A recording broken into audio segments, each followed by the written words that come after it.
सलाम फरी।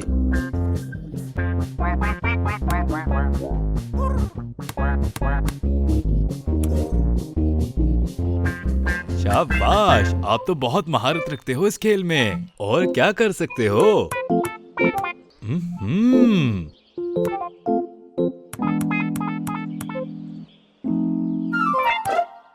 बहुत अच्छे, आप तो बास्केटबॉल खेलना भी जानते हो।